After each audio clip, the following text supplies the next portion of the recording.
Unique classes کی جانب سے محمد صلاح الدین رضوی آپ تمام سامعین و ناظرین کی خدمت میں آداب عرض کرتا ہے۔ ہر بار کی طرح اس بار بھی ایک نیا ویڈیو کے ساتھ آپ کی خدمت میں حاضر ہوا ہے، جس کا موضوع علامہ اقبال ہے۔ ان کا نام محمد اقبال تھا۔ ان کی پیدائش 1873 عیسوی کو سیالکوٹ میں ہوئی۔ ان کے والد کا نام شیخ نور محمد تھا۔ ان کی والدہ کا نام امام بی تھا۔ غازی اورنگزیب عالمگیر کے زمانے میں ان کے ایک جد نے اسلام قبول کیا۔ ان کے آباء و اجداد قبول اسلام کے بعد 18ویں صدی کے آخر یا 19ویں صدی کے اوائل میں کشمیر سے ہجرت کر کے سیالکوٹ چلے گئے اور وہیں مستقل سکونت اختیار کر لی۔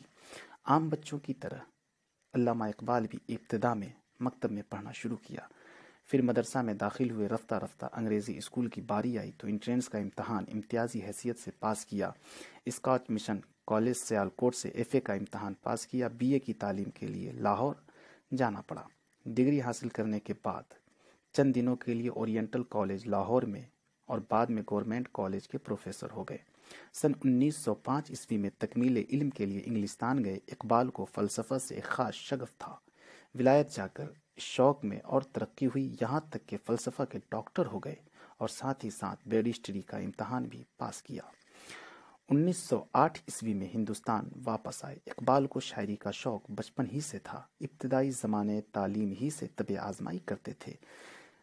اس زمانے میں داغ کی شاعری کا تمام ہندوستان میں چرچا تھا۔ اقبال نے بذریعہ خط و کتابت ان سے اصلاح لینی شروع کی، جس کا اثر اقبال کی زبان پر خاطر خواہ پڑا۔ صفائی و سلاست کا فیض غالباً داغ ہی کی اصلاح کا نتیجہ ہے۔ اقبال کی جدت پسند طبیعت کے لیے مشکل تھا کہ داغ کے محدود دائرے میں مقید رہتی۔ ان کی فکر کو بلندی پرواز کی ضرورت تھی، جس کا سامان بجز غالب کے کسی اور کے یہاں ملنا بہت دشوار تھا۔ چنانچہ موصوف نے غالب کی پرواز فکر کی پیروی کی۔ قابلیت و جوہر نے وہ شہرت بہم پہنچائی کہ اعلیٰ طبقہ بھی اقبال کا اچھے الفاظ میں ذکر کرنے لگا۔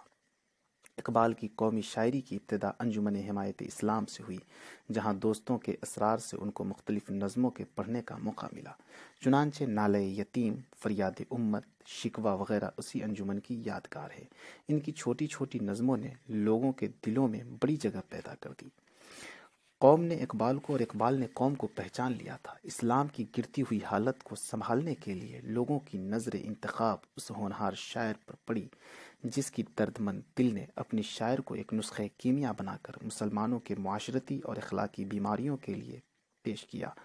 ان کے نسخہ کے اجزاء میں مایوسی اور شک کے بجائے ہمت افزائی اور خودداری ہے، جس کو مسلمانوں کے ہر رگ و پے میں پہنچانا چاہتے ہیں۔ ان کا پیام عمل ہے۔ نا امید ہو کر بیٹھ جانے والوں کو وہ برادرانہ شفقت کے ساتھ امید دلا کر پھر میدان عمل میں کھڑا کر دیتے ہیں۔ دوسری خاص بات یہ ہے کہ وہ ہندوستان کو یورپ کی کورانہ تقلید سے بچا کر مادہ پرستی کے بجائے خدا پرستی کی طرف لے جانا چاہتے تھے۔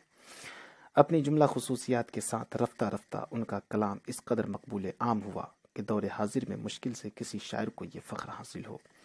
ان کا کلام نہ صرف ہندوستان بلکہ ایران، افغانستان، امریکہ اور انگلستان میں بھی قدر کی نگاہ سے دیکھا گیا۔ یہ قدردانی پبلک تک محدود نہ رہی، بلکہ گورنمنٹ نے بھی علم دوست ہونے کا ثبوت دیا اور اقبال کو معزز خطاب سر سے سرفراز فرمایا۔ ایک عرصہ سے ڈاکٹر اقبال کی صحت بہت خراب رہنے لگی تھی۔ اپریل 1938 عیسوی میں ایک طویل علالت کے بعد اردو کے اسماعی ناز شاعر کی زبان ہمیشہ کے لیے بند ہو گئی۔ ان کی موت سے ملک کو کئی حیثیتوں سے نقصان پہنچا، لیکن انہوں نے اتنا گہرا نقش چھوڑا ہے کہ موجودہ نسل کے بہت سے شاعر اور ادیب انہی کے یہاں سے اپنی شمع روشن کرتے رہیں۔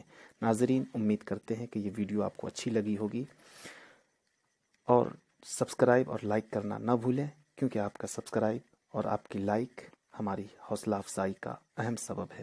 فقط والسلام۔ یونیک کلاسز کی جانب سے